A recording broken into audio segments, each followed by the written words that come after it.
That's what I really am, and all I want to be. It may take some time, it may be hard to find, but see me beautiful.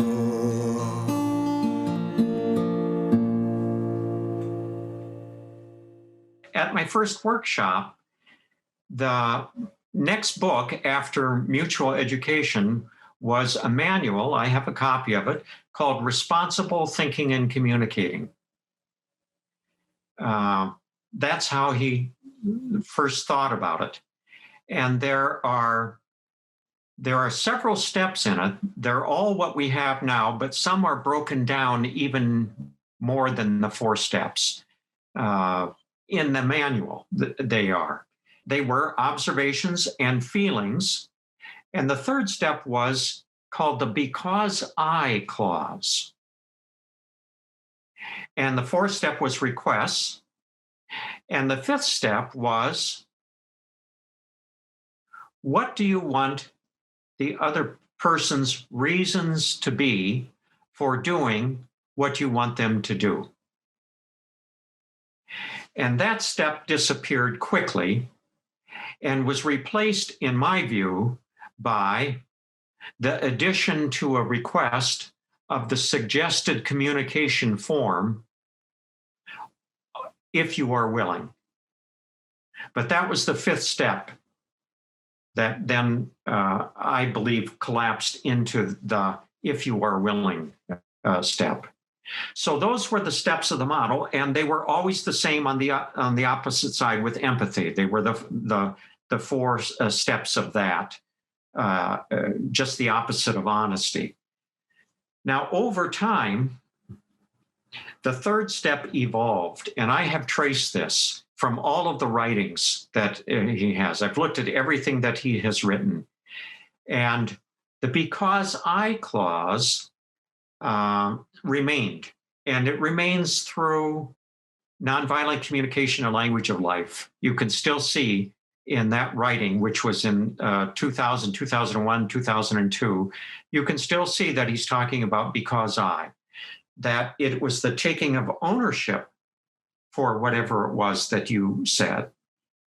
It was, and that's always been the critical piece, is which keeps you as the owner, and at the same time as you acknowledge yourself as the creator or the author or the owner of what you are saying, at the same time, you are then implying that the other person is the owner of what they are saying, which makes the interaction one between equals.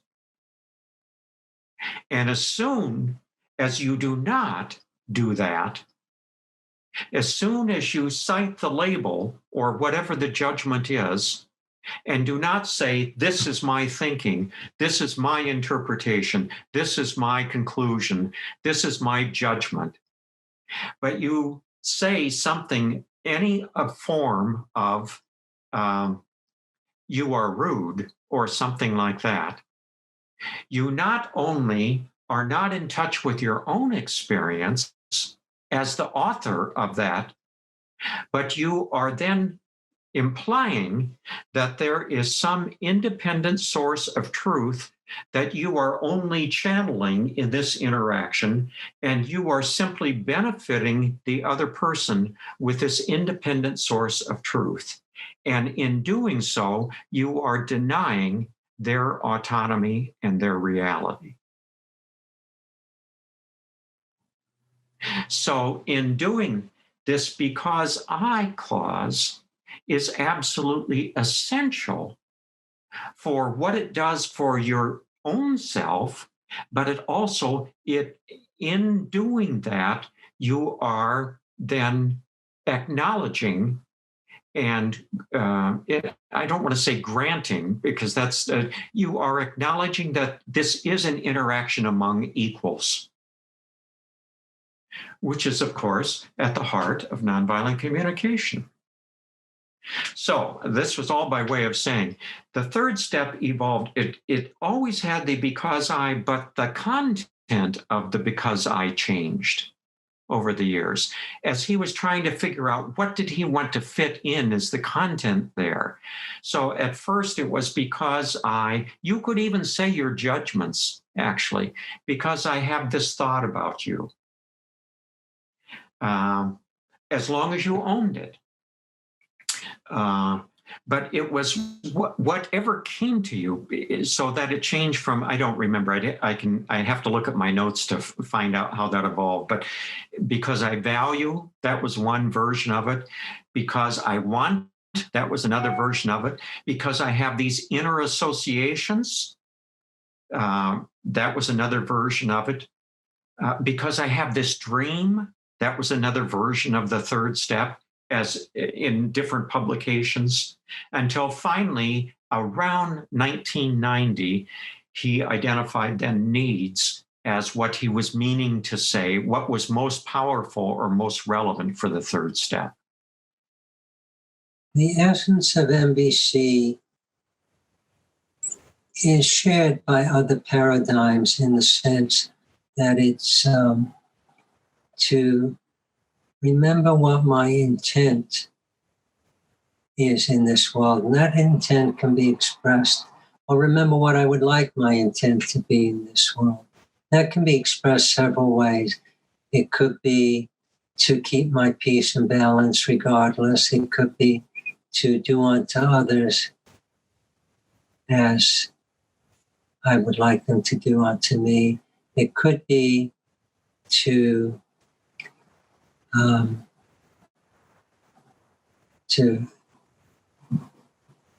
be present with you.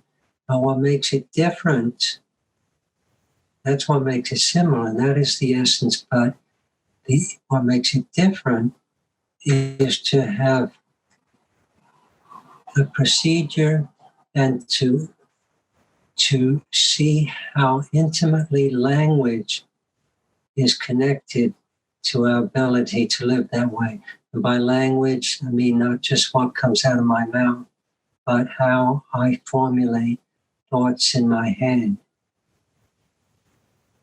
And many of these other paradigms that share the intention don't speak at all about the formulation of language or the connection between thoughts and what we manifest.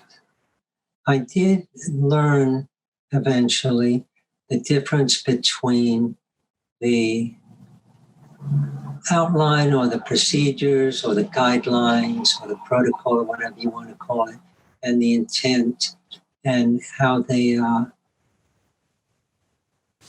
most useful when they are congruent with each other, and limited use if the intent is out of line or can even get you in trouble. I have a seminal experience I'll never forget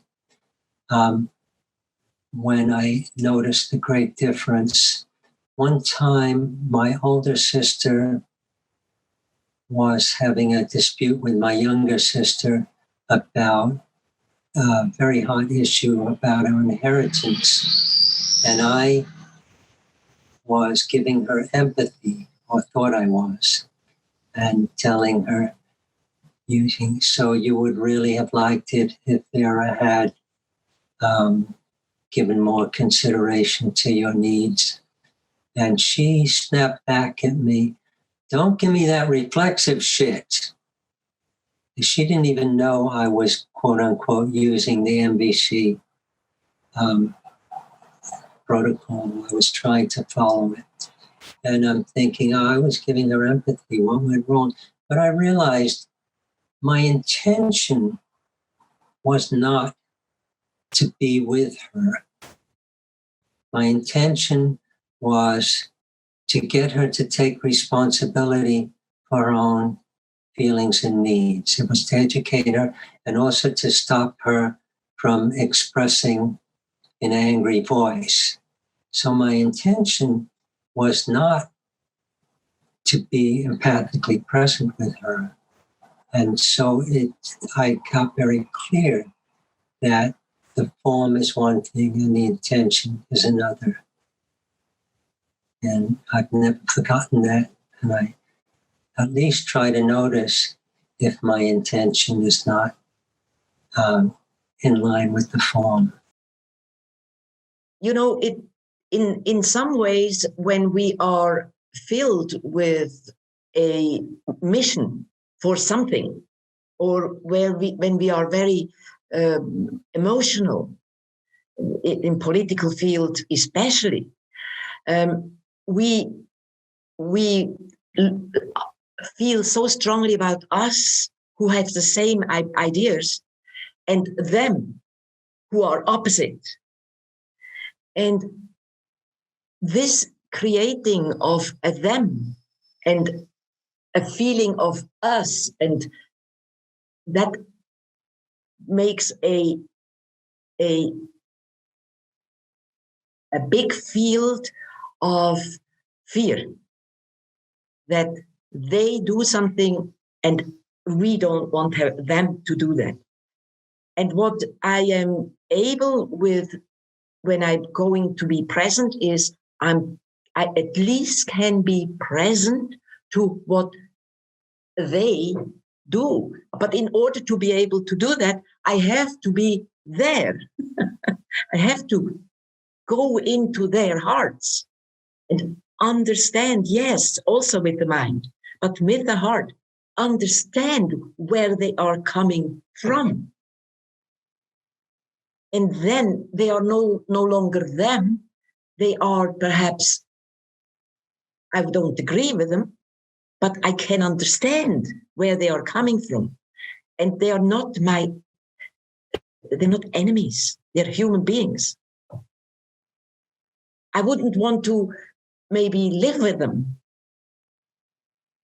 in my all everyday life, but I can see why they come to this place. I can see why. And that gives me peace. I'm at peace. So I created this graphic with a screen, and the screen is like our judgments and our perceptions and our concepts of other people. It's our thinking. And our thinking filters how we can connect with someone. Marshall was very clear about this. And he loved the song See Me Beautiful, for example, because he really wanted us to let go or do empathy and really realize that our thinking got in our way of our heart and our connection.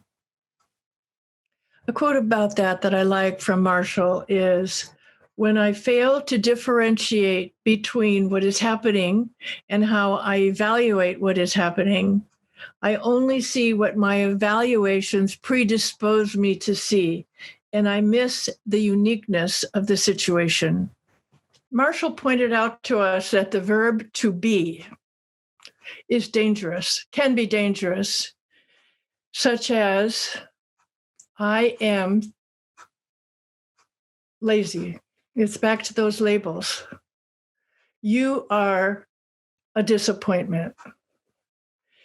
He wanted us to be very careful about using that verb to be, that it was static again.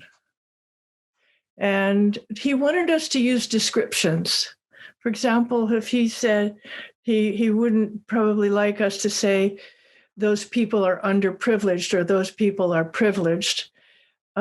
He would want us to describe. The observation was always a description or a quote, either a direct quote, when I heard you say, quote, quote, or when I notice, and then a description. He just didn't want labels because of how they separated people, how they divided us, and how they made you a lot of times right and you a lot of times wrong. I can identify 3 different, what shall I say, qualities that were particularly standing out for me. I don't know where it comes from, but I have never believed in punishment. My daughter was 15 at that time, and we were in not a constant battle, but in a lot of argument most of the time. And it was against my whole being to use punishment. She wanted it because everybody else, when it came to her friends, were punished in different ways. But I didn't have an alternative. So I was quite lost in that aspect. But that was one of the confirmations that Marshall kind of gave me. And the second one was how to hear a no from somebody. That it really, of course, it had to some extent to do with me, but it was this person's experience, this person's needs that made this person to express a no. And I learned gradually to hear what the needs were behind that word, and that made my life much easier. Even if it wasn't that fun to hear it, I could still get some understanding, and it gave me freedom, and it gave the other person freedom as well. And connected to that was the whole concept of that you can't create.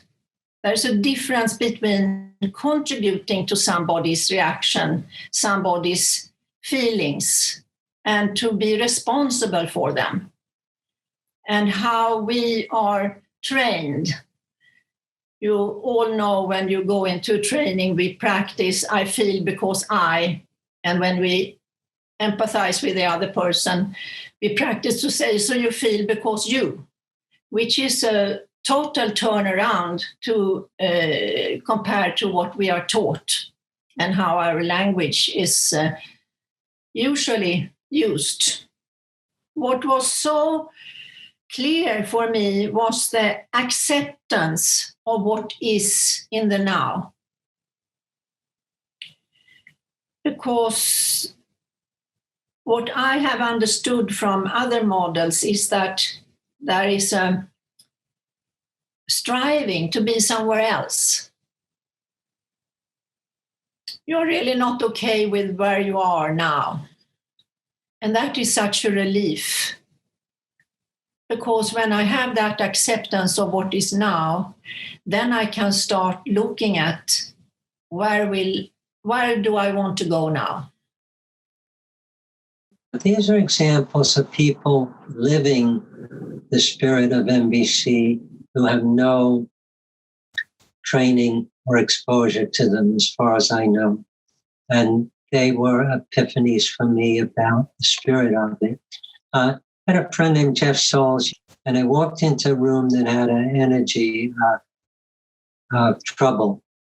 And what had happened is the technician had lost Jeff's doctoral dissertation on his computer, his only copy.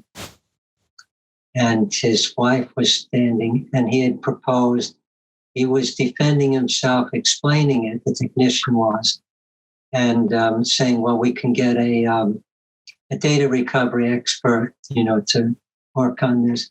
And his wife came in the door, Jeff Souls' wife, and escalated the tension level by saying, well, who's going to pay for all this data recovery? And I'll never forget what Jeff said. He said, the only thing that matters right now is how we're going to treat each other. And to me, that's the essence of NVC being expressed by someone who had no training of it. And the fact that he was doing it when his stuff was on the line. There's a tendency to, quote unquote, use NVC when things were said that we did not enjoy, to deal with problems. And we started making a habit of trying to live it when things were going well. because it creates an opportunity for enrichment. And also, as Mira put it, it creates an emotional savings bank for the times when they're not going well. And so one thing that I got out of that when I do offer trainings is to remind people NVC isn't just for when the shit hits the fan. It's for when the celebrations and the caring is taking place. It can greatly enrich that.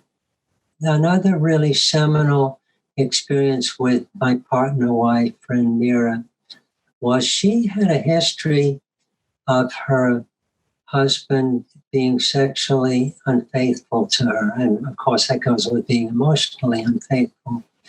And in our early relationship, I have a lot of women friends, including ex-girlfriends. And one time I would say something about one of them, and or maybe get on the phone with one of them. And she got uneasy, with that, given that history. And I could have said, avoided doing that. Say, all right, I'm not going to talk to Erica anymore. But I didn't. And Mira, we danced with that. And Mira did something miraculous to me one day that was very key to how she was starting to live NVC.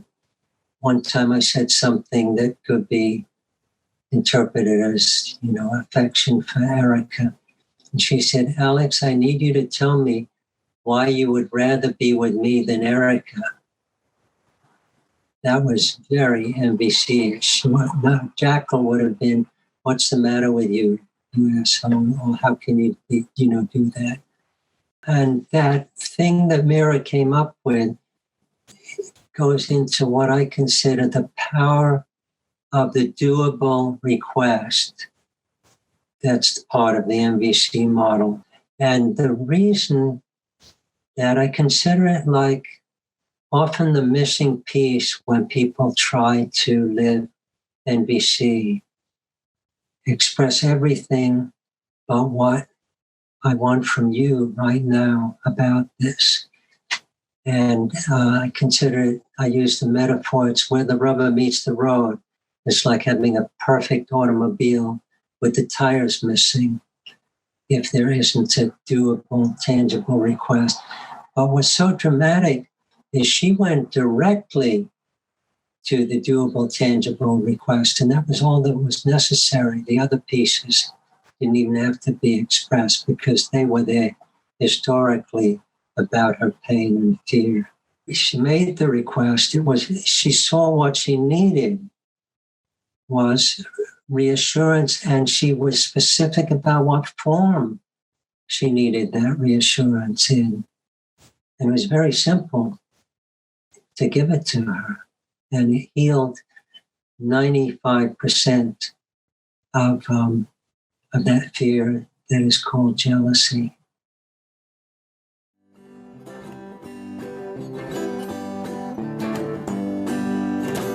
I want to live compassionately at each and every opportunity. I want to give away the love that's mine to give. I want to live compassionately.